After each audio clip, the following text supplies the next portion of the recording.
Hi there, folks, and welcome back to Nippon Trading International's Japan Real Estate Podcast. I'm your host, Ziv Nakajima again, and this podcast is brought to you, among others, by Emil Gorgies of realestate.jp. He's a Tokyo real estate agent who specializes in serving international or mixed nationality families who are looking for the perfect family home. So Emil's an Australian. He's been living here in Japan for over 2 decades now, and for about half of that time he's been buying, selling, and managing real estate properties in Tokyo on behalf of his own family and a great many happy clients. And he also acts as a mortgage broker on behalf of his clients. So he's got dedicated loan officers in many of the Japanese mega banks. And if you're a regular listener of the podcast, you probably already know him from our JREP, the Japan Real Estate Experts panel sessions, which means that you're already aware of the fact that the man is an absolute fountain of wisdom on all things related to real estate in Japan, and in particular to family homes, the greater Tokyo metropolitan area, and mortgages. And most importantly, he's incredibly generous with his time and advice, which he's more than happy to provide at no cost or commitment to anyone asking. So if you've been thinking about buying your home in Tokyo, but you've been sitting on the fence for a while, or you just want to have a chat in English with a real expert, drop him a line on sales@realestate.jp. Hit him up today and start exploring your options. All right, so it's that time of the year again. Actually, it's been that time of the year for a while now. We're just in the process of closing down the first quarter of 2023. And we here at NTI have just released our annual market summary. More than a bit late, our apologies. We have been going through some necessary growth-related staffing and rental lease and restructuring issues, but we're now hopefully back on track, or at least getting there. So what have we seen in 2022? A lot of resiliency, actually. Prices have held steady or trended slightly upwards, even in almost all major metropolitan centers. So foreign incoming capital increased by about 11% as of the first 3 quarters of 2022. Prices are rising, same as we've seen throughout the spread of the pandemic, and definitely now on the tail end of it, if that's where we are. And this is probably because Japan is always perceived as a safe haven in times of global crisis, and that's held steady throughout the last 3 years as well.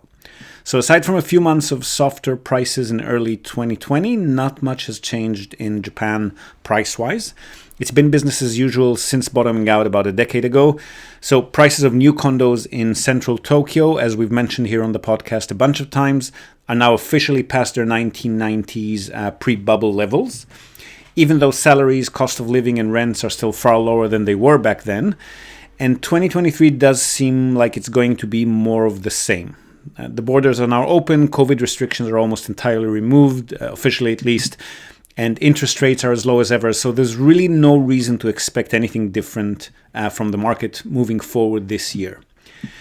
But yes, the borders are open, so tourist numbers are on the up again, still far behind 2019. We're up to slightly over 4 million inbound arrivals 2022, compared with the historical 31 million back in 2019. That's still pretty low, but Japan is definitely trying to make up for lost time.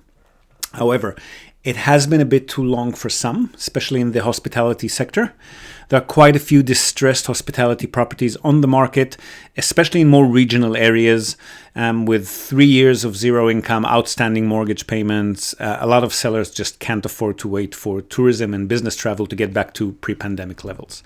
So that's led Hilton and Marriott, among some other opportunistic chains, to take the opportunity and expand into some non-metro locations on the cheap, which they've done and are still doing.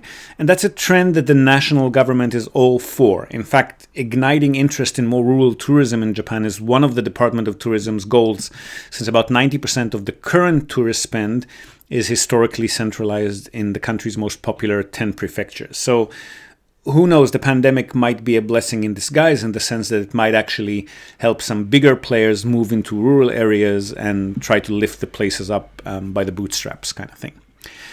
So now on a more of a macroeconomy scale. So the government seems to be determined to keep interest rates and government bond yields as low as possible for as long as possible, in contrast with other countries in the region, like Australia, for example, where borrowing costs are now at about 4%. And again, this pressure from the government seems to be doing the job. So overseas investment, again, rising by double digits. whereas in neighboring China, for instance, it actually dropped significantly. And this trend was further helped by the weakening yen and with people's hope that they can make some extra profits on the currency exchange when that trend reverses again. So then what about the pandemic trend of working from home?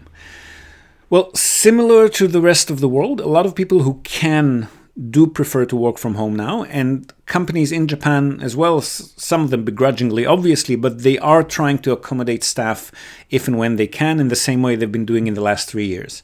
So that means leasing smaller satellite offices near the suburbs where people live, finding other flexible arrangements for them. That's all still going on. Yahoo Japan, for instance, now boasts 90% remote work, they say, and they allow employees to log in from anywhere in Japan. NTT as well, Japan's biggest telco, moved some of its head office functions to Gunma Prefecture and Kyoto. We interrupt this broadcast to tell you about Tokyo Family Stays. They're a short-term rentals company in Tokyo, and they offer a home away from home experience, which is just perfect for remote working, quarantining, if that's still a thing, or if you just need somewhere quiet to get away from the world. They offer a variety of options for families, corporate relocations, or even if you're simply transitioning between homes in Tokyo. The properties are super comfortable, tastefully furnished, fully equipped with all amenities, and they accommodate up to 10 people. So really the only thing you'll need to bring with you is your toothbrush and maybe a change of clothes. They come with fast unlimited wireless internet, dedicated workspaces, and fully equipped kitchens, and they're just a delight to stay in. Fantastic alternative to Japanese business hotels, which if you've ever stayed in one, you probably know they're tiny, they're noisy, fine for a night or two if you're on your own, but longer term or with a family, you'll probably feel you're in a jail cell very quickly in a Japanese business hotel. So if you want to give yourself a sense of space and freedom by renting a real home, with comfortable Western beds, including all the necessities like baby bedding, children's toys, high chairs, etc., you definitely want to reach out to Tokyo Family Stays. They've been at it for over a decade. They're a fully licensed minpaku or short-term stay operator. And as a special bonus for our viewers and listeners, they're also throwing in a breakfast basket upon arrival for anyone who books and mentions the Japan Real Estate Podcast or NTI. And not only for guests, if you're a property owner, you've got an investment property that you want to tweak for higher profit, or a holiday home that you want to rent out when you're not using it via short-term stays, drop them a line today, see how they can help you maximize your property's income. And again, as a special bonus to our viewers and listeners, they're also offering a free audit of your existing short-term stay listings without any obligation whatsoever. So feel free to reach out to them at tokyofamilystays.com. Well worth a visit. And again, if you're in the market for a family home in or around the Tokyo metropolitan area, Emil's your man. Don't be shy to reach out to him as well at sales@realestate.jp. And now, back to the podcast. So, while Tokyo is not really losing any significant population just yet, the trend of relocating to smaller cities, which has started during the pandemic, doesn't seem to be going anywhere, and we're probably going to see that reflected in the next population census results in 2025, when we will actually see what the years of the pandemic have done to these migration trends domestically. According to a recent trend, though, just under 30% of employment in Japan is now conducted remotely, and 80% of those who were interviewed did survey saying that they wish to continue this working style. So teleworking is definitely here to stay in Japan as well, with all that entails. So the stuff that we've been discussing in the last 3 years: larger home office, bigger floor plans, more infrastructures in smaller suburbs and towns to enable work from home. And who knows, hopefully maybe even some rural rejuvenation. We'll see how that goes. Now, other developments from last year. The Ministry of Land and Infrastructures has announced some significant tax breaks for mortgages and gift/inheritance tax, which were levied on personal homes. And that is hopefully going to encourage more families to buy their first homes, particularly the ones with middle-class incomes, and maybe stimulate residential investments a little bit, improve the quality of housing stock. We'll see how that one plays out as well, but definitely an interesting initiative. On the residential front, super strong demand from foreign institutional investors who have now priced out local REITs, apparently, Japanese real estate investment trusts. The old Tokyo and Osaka yields are good enough for us mantra still holds true for institutional investors. So again, things are looking good for this sector as well in 2023. The Bank of Japan's April announcement of the coming year's economic policy is of interest, as is the progress of the recovering tourist industry, which we've mentioned.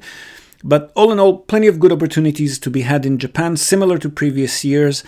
And as usual, diversifying any portfolio with some safe and stable assets that are also geographical hedge, never a bad idea for anyone. And Japan does tick most of these boxes for a large number of buyers and will most likely continue to do that. Okay, so a bit about the sources of information that went into this summary. As always, we stand on the shoulders of giants here at NTI. We've compiled data from Nikkei Asia, PricewaterhouseCoopers, and the Urban Land Institute, Saville's Knight Frank, Rakumachi Persol Research Institute, government publications, you name it, and of course our own experiences throughout the last year and the beginning of this year. Hope you found some value in this bird's eye kind of snapshot of the market. Also, this is a good time to let you know that yours truly will be abandoning you for a few short weeks. I am ecstatically even taking off on my annual, now postponed for 3 annual holidays, which I've been dying for the past 3 years. So, well, the idea of recording a podcast episode for you on the beach or in my hotel room instead of lying on the beach drinking a Mai Tai. The idea is kind of appealing, but it's really not. So I'll probably be away for most of April. Apologies in advance. The podcast will be back as soon as I am, though, I promise, or maybe a few days later. So I will see you again very, very soon. Now, before we go, we're also, as always, going to tell you and also link to our other sponsor's website. That's Hiroshi Shimizu, immigration lawyer and administrative scrivener. If you're thinking about moving here on a more permanent basis, or you're already in Japan on some sort of a temporary visa and you want to switch to a longer term or permanent one, or if you're considering setting up a local company or a branch office of a foreign company and you've got any sort of business or visa related inquiries, or even if you just want to find out what your options are on any of these topics, feel free to contact Hiroshi Shimizu. You can find him at japanimmigrationexperts.com. And he can help you set up a company, apply for any kind of visa, or just provide you with the best advice and extremely affordable consultation related to these topics. And he's already done that for many of our listeners. So feel free to reach out to him. Again, that's japanimmigrationexperts.com, and you'll be well on your way. And that's it from us for today, folks. Hope you've enjoyed this episode of the Japan Real Estate Podcast. Do share it with your networks, and please let us know what you think. So leave us a short rating or review on the iTunes Store, on Spotify, or just drop us a line in the comment section or wherever you might have found this episode. We love hearing from you. Hope to have you with us again next time, and until then, have a great day or night ahead. Yoroshiku.